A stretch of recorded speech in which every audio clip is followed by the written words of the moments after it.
Robert had always been proud of what he built. 30 diners across the state, each one carrying his family name above the door. It started with just one little restaurant 20 years ago, right after his mother passed away. She'd worked as a waitress her whole life, and he remembered watching her come home with aching feet and a tired smile, counting her tips at the kitchen table. He'd promised himself back then that if he ever made it, he'd create something better for people like her. But somewhere along the way, things had changed. The business grew, and Robert found himself spending more time in boardrooms than in actual restaurants. He reviewed spreadsheets instead of menus, talked to investors instead of customers. The diners became numbers on a page, quarterly reports, profit margins. He told himself he was building something great, that his success honored his mother's memory. But deep down, a small voice whispered that he'd lost touch with what mattered. That voice got louder 3 weeks ago when his assistant handed him the latest customer satisfaction surveys. His flagship location, the very first diner he'd opened downtown, had dropped from a solid 4.8 stars to barely 3 stars in just 6 months. The reviews weren't just bad, they were heartbreaking. Long wait times, cold food, staff that seemed exhausted and uninterested. One review simply said, "This place used to feel like home. Now it just feels empty." Robert tried to shake it off at first. Every business had ups and downs, right? Maybe it was just a rough patch. His general manager at that location sent him reassuring emails every week, promising everything was under control. The numbers would bounce back soon. Just a few staffing hiccups, nothing to worry about. But Robert couldn't stop thinking about that review. Empty. That's what someone had called his mother's legacy.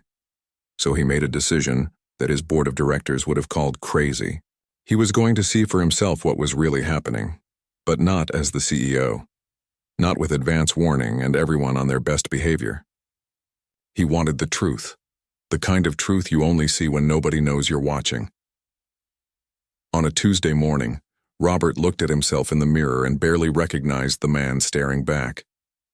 Instead of his usual pressed suit and silk tie, he wore old jeans with a small tear at the knee and a faded blue t-shirt. He'd stopped shaving 4 days ago, and the stubble on his face made him look older, rougher around the edges. A plain baseball cap covered most of his hair. He looked like any other working guy grabbing a meal on his lunch break. Perfect. The rain started just as he pulled into the parking lot. It was that cold, miserable kind of rain that soaks through your jacket and makes everything feel gray. Robert sat in his truck for a moment, watching people hurry in and out of the diner. The sign above the door needed cleaning. He made a mental note of that. The windows looked streaky too. Small things, but they mattered. His mother used to say that details told customers whether you cared or not. Inside, the lunch rush was in full swing. The smell of coffee and grilled onions hit him immediately, mixing with the sound of clinking dishes and conversation. For a second, Robert felt a wave of nostalgia.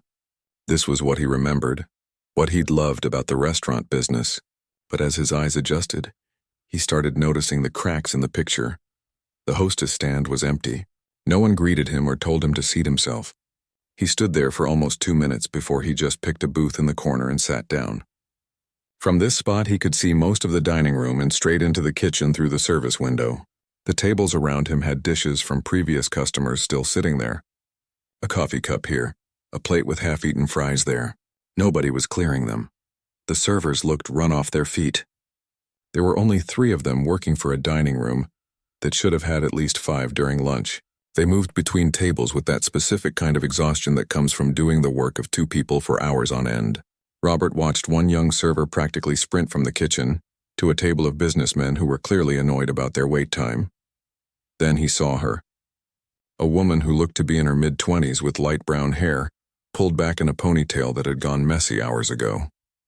She approached his table with a notepad and a smile that was clearly taking effort to maintain. There were dark circles under her eyes, the kind that spoke of too many sleepless nights. Her name tag said Lily. "Sorry about the wait," she said, her voice friendly despite the obvious fatigue.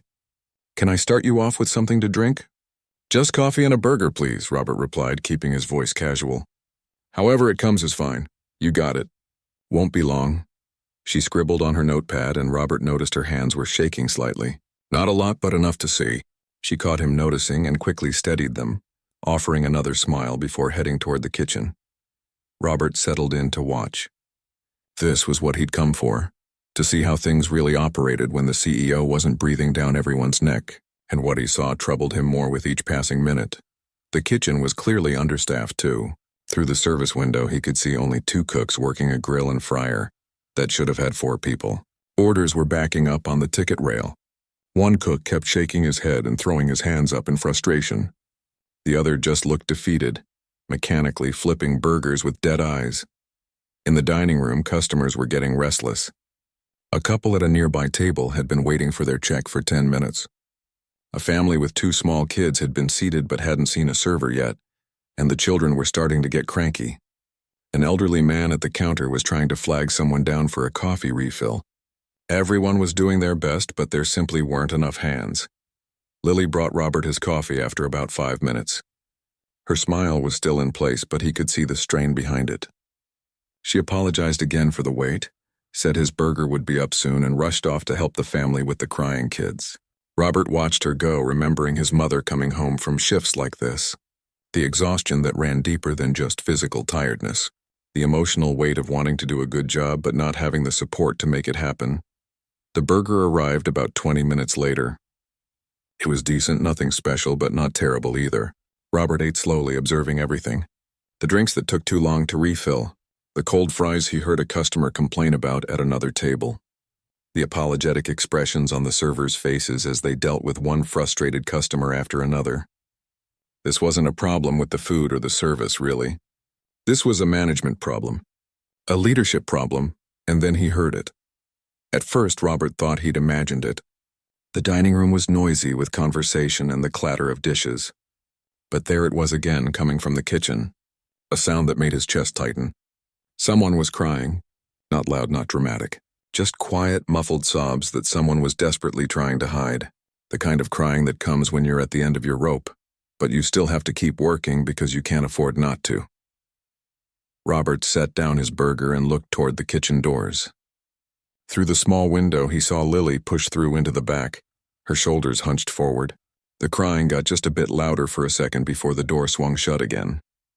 The other servers didn't even seem to notice, too busy with their own overwhelming task lists to register what was happening in the kitchen. Robert's appetite disappeared completely. He'd come here to figure out why customer scores were dropping, to see what operational issues needed fixing. But this was something else entirely. This was a human being in pain, breaking down in the middle of her shift, and apparently nobody cared enough to stop and check if she was okay. He thought about his mother again. How many times had she cried in restaurant bathrooms or walk-in freezers, trying to hold it together through her shift? How many times had she pushed through pain and worry because she had bills to pay and a son to feed? Robert had promised himself he'd build something different, something better. But sitting here now, watching one of his employees sob in his kitchen while customers complained about wait times, he realized he'd broken that promise somewhere along the way. Robert sat there frozen, his half-eaten burger forgotten on the plate in front of him. The sound of that crying had cut through all the noise and chaos of the busy diner and hit him right in the chest. He couldn't just sit there and pretend he hadn't heard it. But what could he do? If he revealed who he was right now, everyone would panic. The truth would get buried under apologies and excuses. No, he needed to understand what was really happening here first. He picked up his coffee cup and took a sip, trying to look casual while his mind raced. The lunch rush was starting to die down a bit now. A few tables had cleared out, though dirty dishes still sat waiting to be bussed. The 2 remaining servers were running around trying to catch up, but Lily hadn't come back out from the kitchen yet. That worried him more than he wanted to admit. 5 minutes passed, then 10. Robert kept glancing at the kitchen doors, waiting. Finally, Lily emerged, and his heart sank at the sight of her. She'd clearly splashed water on her face, but her eyes were still red and puffy. She'd tried to fix her hair and paste on that professional smile again, but anyone really looking could see she'd been crying. The thing that bothered Robert most was that nobody seemed to be looking. The other servers just kept working. The cook at the window just kept calling out orders. It was like this was normal, like people breaking down was just part of another Tuesday. Lily went straight to the family with the 2 kids, the ones who'd been waiting forever. Robert watched as she apologized, took their order with shaking hands, and promised to get their food out quickly. The parents were visibly annoyed but seemed to soften a bit at her obvious distress. One of the little girls, maybe 4 years old, looked up at Lily with big curious eyes and asked if she was sad. Lily crouched down to the child's level, and even from across the room Robert could see her fighting back fresh tears. She told the little girl she was okay, just having a tough day, and did she want extra whipped cream on her hot chocolate? The girl nodded enthusiastically, and Lily managed a genuine smile for just a moment before standing up and hurrying back toward the kitchen. Robert made a decision. He flagged down one of the other servers, a middle-aged woman with tired eyes and comfortable shoes that had seen better days. Her name tag read Patricia. "Excuse me," he said, keeping his tone friendly and concerned. "Is everything okay with your coworker?" "The younger woman with the ponytail? I heard someone crying earlier and she looks pretty upset." Patricia glanced toward the kitchen and sighed, a deep sound that carried years of watching coworkers struggle. "Lily's going through a real hard time right now," she said quietly, checking to make sure no one was listening. "But she's tough. She'll get through her shift." "What kind of hard time?" Robert pressed gently. "Sorry, I don't mean to pry. My sister went through something difficult last year, and I know how much it helped when people cared enough to ask." Something in his voice, or maybe in the made-up story about his sister, made Patricia's expression soften. She looked around again, then leaned in slightly. "Her little boy is really sick. Like hospital sick. She's been picking up every shift she can to help pay for it, but it's never enough, you know? Medical bills are no joke. And our manager—" She stopped herself, shaking her head. "I shouldn't say anything, but he's not exactly what you'd call understanding." Before Robert could respond, Patricia straightened up quickly. "I gotta get back to work. But thanks for asking about her. Not many people do." She hurried off to check on another table, leaving Robert sitting there with a growing knot of anger in his stomach. A sick child, medical bills, and a manager who wasn't understanding. Robert felt like he'd been punched. This was exactly the kind of situation his employee assistance program was supposed to help with. He'd personally set up that program 5 years ago, after one of his cooks had lost his home because of unexpected medical expenses. Every location was supposed to have information about it, resources for employees facing hardship. So why was Lily working herself to exhaustion instead of getting help? He looked around the diner with new eyes. Really looked. The place was hanging together, but barely. It wasn't just understaffed. There was something else, something in the atmosphere. The servers moved with a kind of defeated energy, like they were just trying to survive their shifts rather than actually enjoying their work. He thought back to the early days when his first location buzzed with a different kind of energy. People had laughed while they worked. They'd helped each other. They'd cared. When did that change? And more importantly, why hadn't he noticed? Lily came back out carrying the family's order. She served them with practiced efficiency, making sure the little girl got her promised extra whipped cream. The child's face lit up with delight, and for a second Lily's smile looked real again. But as soon as she turned away from the table, the exhaustion and worry crashed back over her features like a wave. Robert watched as she moved to the elderly man at the counter, finally getting him his coffee refill with an apology. Then she stopped by the businessmen who'd been annoyed earlier, checking if they needed anything else. She was good at her job, really good. Even running on empty. Even with whatever was tearing her apart inside, she was kind to customers and attentive to details. This was exactly the kind of employee any business should be grateful to have. The lunch rush ended, and the diner settled into that quiet lull of mid-afternoon. Only a handful of customers remained, including Robert. He'd been nursing the same cup of coffee for almost an hour now, and he knew he should probably leave soon or it would look strange. But he couldn't shake the feeling that if he left now, he'd be walking away from something important. Lily was wiping down tables, moving methodically through her section. She looked absolutely drained, like a phone on 1% battery just trying to make it to the charger. Robert checked his watch. Her shift had to be almost over, right? But then he overheard her talking to Patricia near the kitchen. "Can you let Dave know I'm taking the dinner shift too?" Lily was saying, her voice hoarse. "I know it's last minute, but I really need the hours." "Honey, you've been here since 6 this morning?" Patricia said, concern clear in her voice. "When's the last time you slept?" "I'm fine," Lily insisted, though she was obviously anything but fine. "I can handle it. I have to handle it." Patricia looked like she wanted to argue but just nodded sadly instead. All right, I'll tell him. But please try to eat something before dinner rush, okay? Robert felt his jaw clench. This woman had been working for 7 hours already and was about to work another 5 or 6, while dealing with a sick child and mounting medical bills. And where was the manager in all this?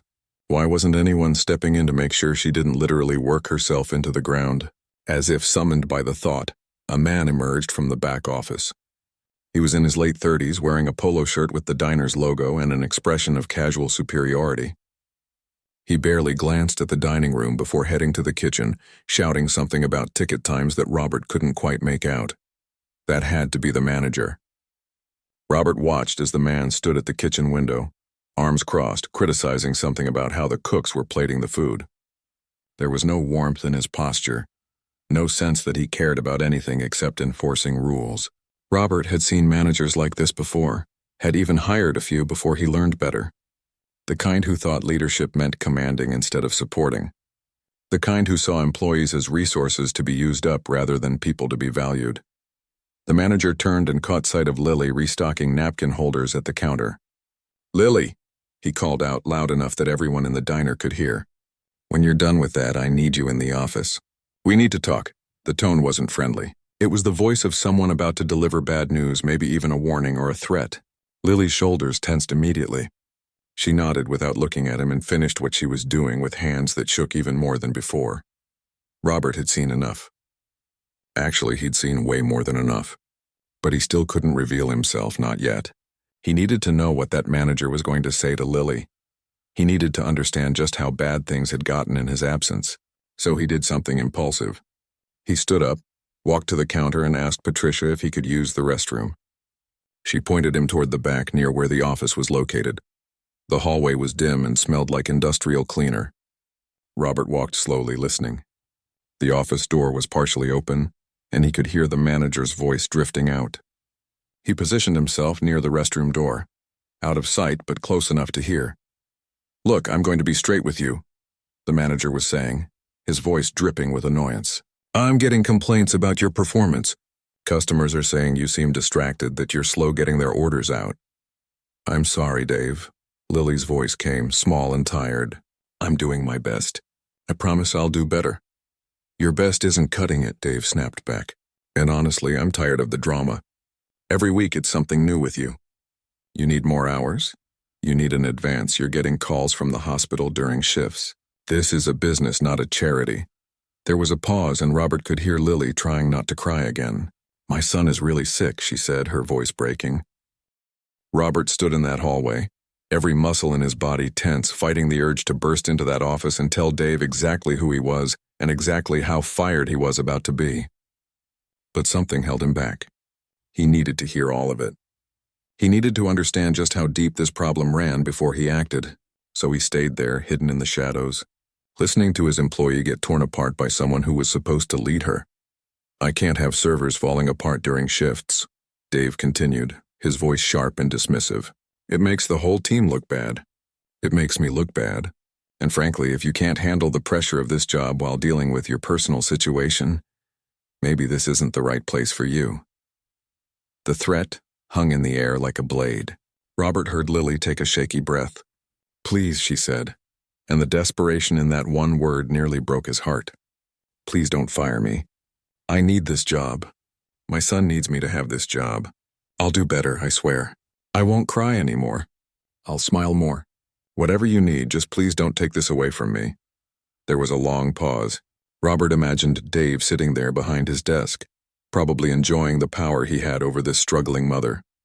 When he finally spoke again, his tone had shifted to something almost worse than anger. It was the false kindness of someone who thought they were being generous. "Look, I'm not a monster," Dave said, though everything Robert had heard suggested otherwise. "I get that you're in a tough spot. But you have to understand my position too. I've got corporate breathing down my neck about numbers, about efficiency. I can't afford dead weight. So here's the deal. You pull yourself together, stop with the waterworks, and prove to me that you can do this job without bringing your personal drama to work. Can you do that?" "Yes," Lily said immediately. "Yes, I can do that." "Thank you. Thank you so much. Good, now get back out there. Your break's over." Robert heard movement and quickly slipped into the men's restroom, letting the door close behind him. He stood there in front of the sink, gripping the porcelain edge so hard his knuckles went white. His reflection stared back at him from the mirror, and he barely recognized the anger in his own eyes. This was his company. His name was on the building. And this was what was happening under that name? He thought about all the mission statements he'd written, all the speeches he'd given about valuing employees and creating a supportive workplace culture. They were just empty words if this was the reality on the ground. He splashed cold water on his face, trying to calm down and think clearly. He couldn't blow his cover yet, not until he had a complete picture. Dave was obviously a problem, but was he the only problem? Robert needed to know if this was an isolated case of one bad manager, or if the rot had spread deeper through his organization. When he came out of the restroom, Lily was back in the dining room, putting on her brave face for the customers.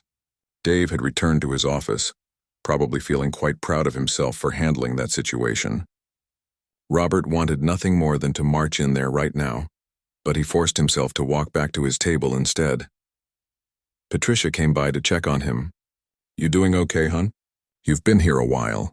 Can I get you anything else?"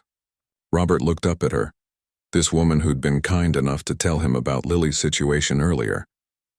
"Actually, can I ask you something? Off the record?"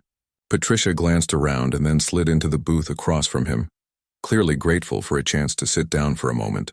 "What's on your mind?" "How long has that manager been here?" "Dave?" Her expression immediately soured. "About 6 months." "Why do you ask?" "Just curious. Things seem tense around here." Patricia let out a bitter laugh. "Tense is putting it mildly. Before Dave, we had a manager named Carol. She was wonderful, like a mom to all of us. She actually cared about whether we were doing okay. But she retired and corporate sent us Dave instead. She practically spat his name. Everything changed after that." "Changed how?" Robert asked, though he was pretty sure he already knew the answer. "He cut our hours first," Patricia explained, her voice low. "Said we were overstaffed and it was hurting profits. Never mind that customers started waiting longer for everything. Then he started writing people up for the smallest things. Being 2 minutes late, forgetting to smile enough, having an emergency and needing to leave early. He's got this whole atmosphere of fear going, you know. Everyone's afraid to ask for help or admit when they're struggling because they think he'll just fire them. And nobody's complained to corporate?" Robert asked carefully. Patricia shrugged. "Who's going to complain? Dave tells us all the time that he's got corporate's full support, that they love his results. And I guess he's not wrong. The labor costs probably look great on paper. Never mind that we're all miserable and customers are unhappy." She paused, looking at Robert curiously. "You're asking a lot of questions for a regular customer." Robert gave her a sad smile. "Sorry, I used to work in restaurants. Guess I still notice these things. And I hate seeing good people treated badly." "Well, you're right about that," Patricia said, standing up. "Good people are being treated badly here. But that's just how it is these days, I guess. Jobs are hard to find, so we all just put up with it." She walked away before Robert could respond, heading off to greet a new customer who'd just walked in. Robert sat there processing everything he'd learned. Dave had been here for 6 months, which lined up perfectly with when the customer satisfaction scores started dropping. He'd cut staff to make the numbers look good to corporate, creating an environment where good employees like Lily were literally working themselves sick while customers got worse service, and he'd done it all while claiming he had corporate backing. The worst part was, Dave probably did have someone's backing at corporate. Robert had gotten so disconnected from day-to-day operations that he'd hired layers of management between himself and the actual restaurants. Those middle managers looked at spreadsheets and saw that Dave was cutting labor costs and maintaining revenue. They probably sent him congratulatory emails while Lily cried in the kitchen, and Patricia's feet ached from doing the work of 2 people. This was on him. Robert had let this happen by not paying attention, by trusting that the systems he'd put in place would protect his employees. But systems were only as good as the people running them, and somewhere along the line, people like Dave had slipped through. The afternoon crept by. Robert ordered a piece of pie he didn't really want just to have an excuse to stay longer. He watched Lily work, saw how she pushed through her exhaustion to smile at every customer, how she was patient with a confused elderly woman trying to decide what to order, how she cleaned up a kid's spilled juice without a hint of frustration.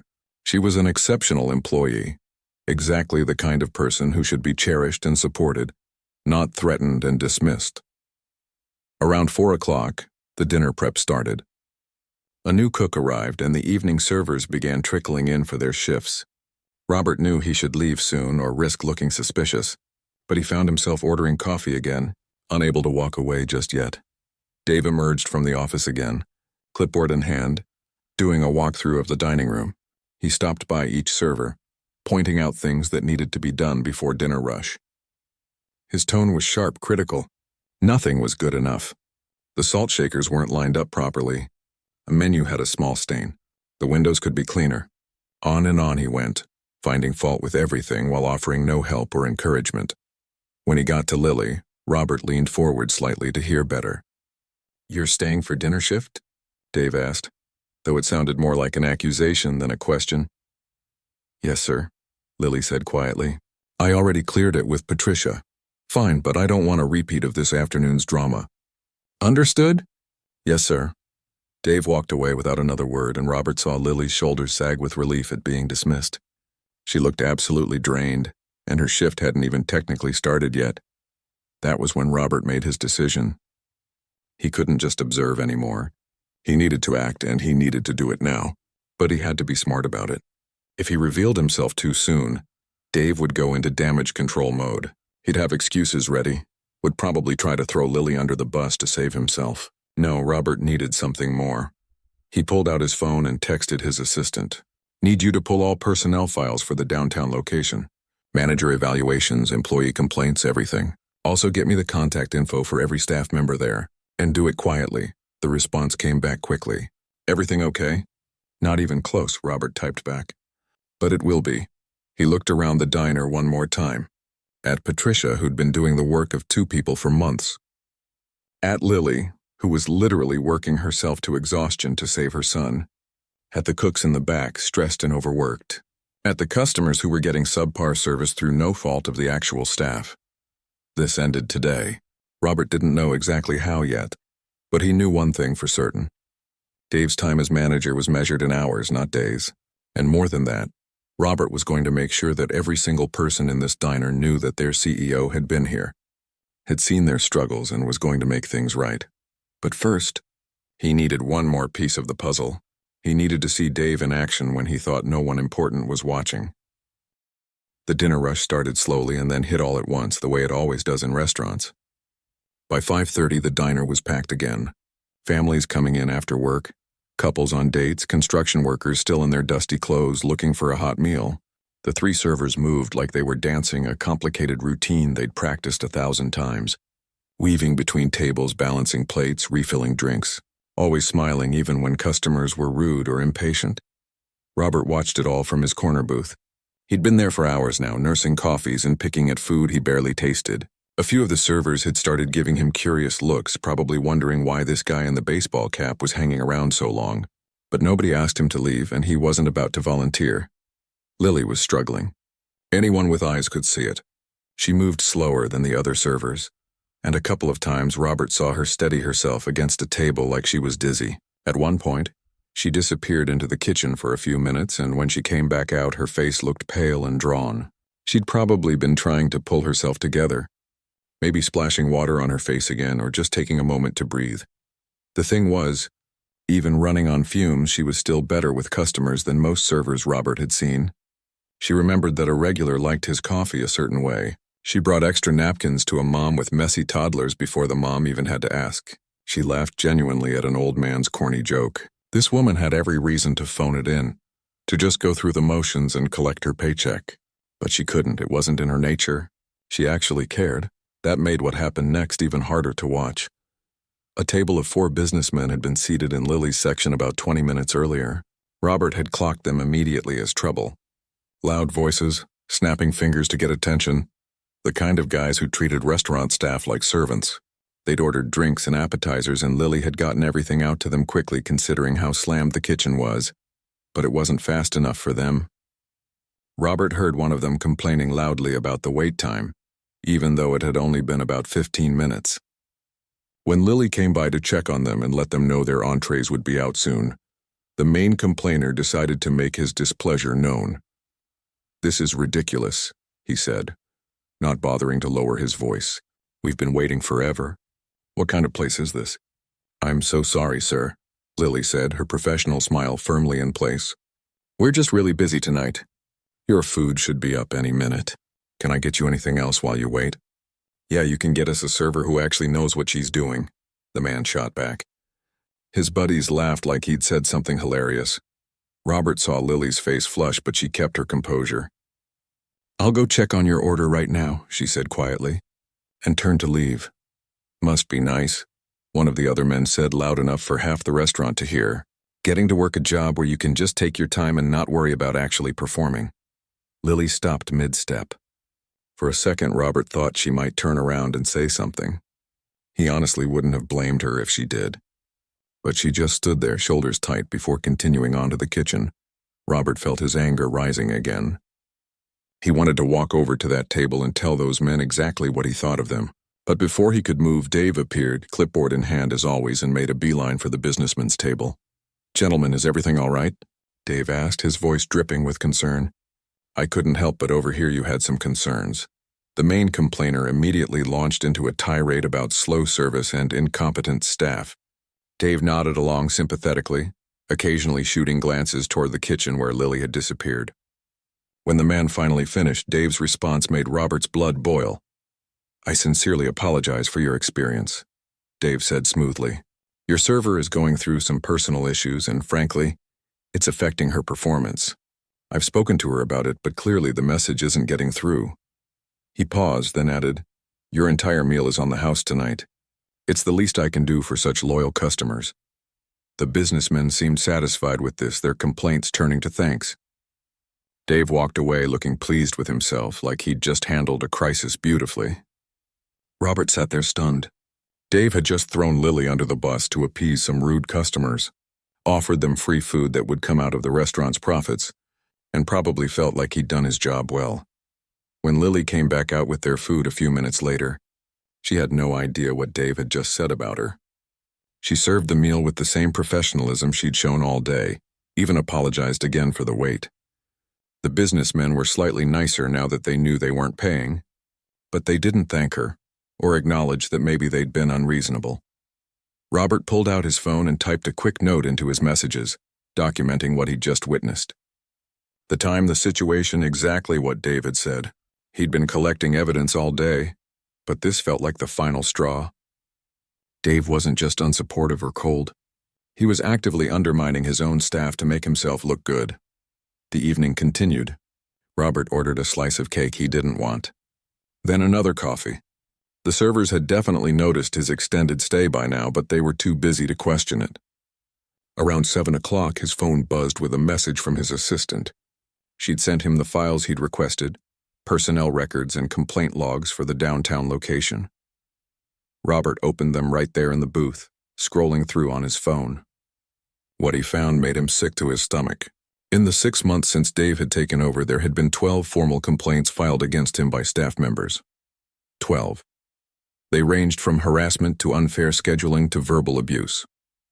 Every single one had been reviewed by someone in middle management and dismissed as personality conflicts or employee sensitivity. One note actually said that Dave was results-oriented and some employees just couldn't handle his management style. Results-oriented. That was the phrase corporate had used to justify keeping a man who'd made a dozen employees miserable enough to file official complaints. Robert felt personally responsible for every single one of those complaints being ignored. He'd built the system that allowed this to happen. There was more.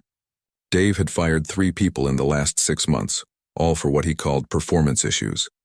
But when Robert looked at their records from before Dave arrived, they'd all been good employees. One had worked at the diner for 8 years. 8 years of positive reviews, and then suddenly she was fired for being consistently late, even though the timestamps showed she'd been late exactly twice, both times by less than 5 minutes. He kept scrolling and found Lily's file. She'd been working at the diner for almost 3 years. Her reviews were glowing. Customers loved her. The previous manager, Carol, had written, "Lily is one of the best servers I've ever worked with. She genuinely cares about making people's day better." Any restaurant would be lucky to have her. That was dated 8 months ago. Since then, Dave had written her up 4 times, once for taking a phone call during her shift, which turned out to be the hospital calling about her son. Once for appearing distracted, once for requesting a schedule change to make a doctor's appointment, and once for emotional outburst in workplace, which must have been one of the times she'd cried. Robert closed his phone and just sat there for a minute, processing it all. This wasn't just one bad day or one bad interaction. This was systematic. Dave had created a culture of fear and disrespect, and he'd done it with corporate's blessing because his numbers looked good on paper. Well, those numbers were about to stop mattering. Around 8 o'clock, Robert saw something that made his decision final. Lily was carrying a tray of drinks to a table when she suddenly wobbled, her leg seeming to give out slightly. She caught herself and managed not to drop anything, but Robert saw the flash of pain cross her face. She delivered the drinks with a smile and then, thinking no one was watching, leaned against the wall for a moment with her eyes closed, just trying to catch her breath. Patricia noticed and went over to her. Robert couldn't hear what they were saying, but he saw Patricia's concerned face and Lily shaking her head, insisting she was fine. Patricia looked like she wanted to argue, but Lily was already pushing off the wall and heading to her next table. That was when Dave came out of the office again, saw the two of them, and walked over. "Problem?" he asked, his tone making it clear he didn't actually care about the answer. "Lily's not feeling well," Patricia said. "Maybe she should go home early." "We're short-staffed as it is," Dave replied. "She can tough it out. It's just a few more hours." "Dave, she's been here since 6 this morning," Patricia argued. "That's 14 hours, and whose choice was that?" Dave shot back. "She's the one who wanted the extra hours. If she can't handle it, that's not my problem." He walked away, leaving both women standing there. Patricia put a hand on Lily's shoulder, said something Robert couldn't hear, and then they both went back to work. That was it. Robert had seen enough. More than enough. He pulled out his phone and made a call. His assistant answered on the first ring. "I need you to set something up for me," Robert said quietly. Robert didn't sleep much that night. He kept thinking about Lily's face, about Patricia's tired eyes, about all those complaints that had been dismissed and ignored. By the time the sun came up, he had already been awake for hours, sitting at his kitchen table with a cup of coffee, going over everything one more time. At 8 in the morning, he put on his best suit, the navy one his mother had always said made him look trustworthy. He looked at himself in the mirror and barely recognized the man staring back compared to the guy in the baseball cap from yesterday. Today, there would be no disguises. Today, everyone was going to know exactly who he was. His assistant had worked late into the night making the arrangements. Every staff member from the downtown location had been contacted and told to come in at 9 for a mandatory paid meeting. No one had been told what it was about, just that it was important and that their jobs weren't in danger. Robert knew they'd all be worried anyway. When corporate suddenly calls a meeting, people assume the worst. He arrived at the diner at 8:30. The morning crew was just starting their shift, getting the coffee brewing and prepping for breakfast. They looked surprised to see a man in an expensive suit walk in, but they didn't recognize him. Why would they? Most of them had probably never seen the CEO in person. 2 people from HR were already there, sitting in a booth with folders and laptops. They stood when they saw Robert, looking nervous. They should be nervous. They were part of the system that had let this happen. "Is everyone coming?" Robert asked. "Yes, sir," the senior HR manager, a woman named Helen, replied. "We've confirmed attendance from all 12 staff members currently employed at this location. Dave doesn't know what this is about yet. We told him it was a corporate visit for operational review." "Good. Where is he?" "In the office," Robert nodded. "Let's wait until everyone's here. I want the whole staff to hear what I have to say." Over the next 20 minutes, they started arriving. First came the morning cook, looking confused. Then Patricia, who'd probably been working there long enough to have seen corporate visits before and knew they rarely meant anything good. Then the other servers, the dishwasher, the prep cook. Each one walked in looking worried, whispering to each other, trying to figure out what was happening. Lily was one of the last to arrive. She looked even more exhausted than yesterday, if that was possible. She had her hair pulled back again and she was wearing her uniform, probably assuming she'd be working after the meeting. When she saw all the corporate people and the serious faces, Robert watched the color drain from her face. She probably thought she was being fired. At exactly 9 o'clock, Dave emerged from the office. He'd put on a dress shirt instead of his usual polo, clearly wanting to look professional for the corporate visitors. He walked over to Robert with a confident smile, extending his hand. "You must be from corporate," Dave said. "Dave Thompson, General Manager. Great to meet you. I've been looking forward to showing you how efficiently we're running things here." Robert shook his hand, his grip firm. "Robert Wellington," he said simply. It took Dave a second, then another second. Then Robert watched as realization crashed over the man's face like a bucket of ice water. The color drained away. The confident smile disappeared. His hand went limp in Robert's grip. "Mr. Wellington," Dave stammered. I had no idea you were coming. I would have prepared. If I'd known..." "That's exactly why I didn't tell you," Robert said coldly. He released Dave's hand and turned to address the room. "Everyone, please sit down. I know you're all worried, and I know some of you are confused about why you're here. I promise this will all make sense soon." The staff slowly found seats, filling up the booths and tables. Lily sat near the back, looking like she wanted to disappear. Patricia sat next to her, and Robert saw her reach over and squeeze Lily's hand. Robert stood at the front of the room, looking at each face. These were his employees. These were the people who made his business run, who served his customers, who carried his family name on their uniforms. And he'd failed them. "My name is Robert Wellington," he began. "I own this company. Every diner with our name on it belongs to me. And yesterday I spent the entire day here, from lunch through dinner rush. But I didn't come as the CEO. I came disguised as a regular customer because I wanted to see the truth of what was happening here." He could see the shock on their faces, the confusion. Dave had gone pale and was standing frozen near the back. "What I saw yesterday broke my heart," Robert continued, his voice steady but filled with emotion. "I saw servers working themselves to exhaustion because they're understaffed. I saw a manager who treated his team with contempt instead of respect. I saw a young mother breaking down in tears because she's trying so hard to take care of her sick son while working double shifts, and instead of getting support, she got threatened." Lily's eyes went wide. Her hand came up to cover her mouth. "I heard a manager tell a struggling employee that this was a business, not a charity," Robert said, his voice getting harder. "I watched him throw that same employee under the bus to appease some rude customers. I saw him refuse to let someone go home early even, after they'd worked a 14-hour shift." He turned to look directly at Dave. "I also spent last night reading through 6 months of complaints that were filed against you. 12 formal complaints from good employees. Every single one dismissed by middle management because your labor costs looked good on paper. 3 people fired under suspicious circumstances. A culture of fear where people are afraid to ask for help or admit when they're struggling." Dave opened his mouth to speak, but Robert held up a hand. "I'm not finished. You're fired, effective immediately.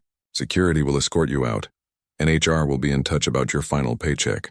But more than that, I want you to understand something. These people you've been treating like they're disposable, they're the heart of this business. They're the reason customers come here. And you didn't just fail them as a manager. You failed the basic requirement of being a decent human being." 2 security officers that Robert had arranged to be there stepped forward. Dave's face went red, then white again. "You can't do this," he protested weakly. "I've increased profits. I've cut costs. The numbers don't matter if we've lost our soul," Robert cut him off. "And that's exactly what happened here. Now please leave before I have you escorted out." Dave looked around the room like he might find support somewhere, but every face was either cold or relieved. He grabbed his jacket from the office and left without another word, the security officers following behind him. The room was silent for a long moment after he left. Then Robert turned back to his staff. "I owe all of you an apology," he said quietly. "I built this company on the idea that we'd treat people right, that we'd be different from other places. But I got so caught up in growth and expansion that I stopped paying attention to what was actually happening in my restaurants. I trusted systems and middle management instead of trusting my gut and checking in with the people doing the actual work. That's on me, and I'm sorry." Patricia spoke up, her voice shaky. "What happens now?" "Now we fix things," Robert said. "Starting today, we're making changes. Real changes, not just promises. First, we're hiring more staff so you're not all running yourselves into the ground. Second, I'm implementing a new direct line to corporate for any employee who has concerns. No more complaints getting buried by middle management. He paused, then looked directly at Lily. And third, I'm expanding our employee assistance program. Anyone facing a family emergency or medical crisis will have access to financial support, counseling services, and flexible scheduling. Because Dave was wrong. This is a business, yes, but businesses are made up of people, and taking care of our people isn't charity.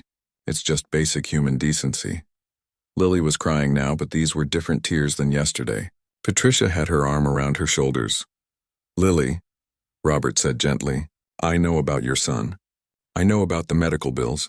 The company is going to cover those bills, all of them, retroactively and going forward. And I'm promoting you to shift supervisor with a significant raise.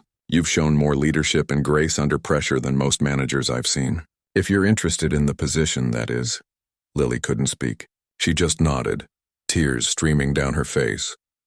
Robert spent the next 2 hours talking with the staff, hearing their concerns, making notes, and making promises he fully intended to keep. He learned names and stories. He found out that Patricia had been picking up extra shifts to help pay for her granddaughter's college, that the morning cook had been working there for 15 years and loved the job, but hated coming to work under Dave's management, that the dishwasher was saving up to open his own restaurant someday. These were real people with real lives and real dreams. And Robert had almost forgotten that in his pursuit of building an empire. Before he left that day, Robert gathered everyone one more time. I'm going to be spending more time in the restaurants from now on, he told them. Not checking up on you, but working alongside you, understanding what you need to do your jobs well. And I'm going to make sure every other location is meeting the same standards we're setting here. He looked around the room one more time.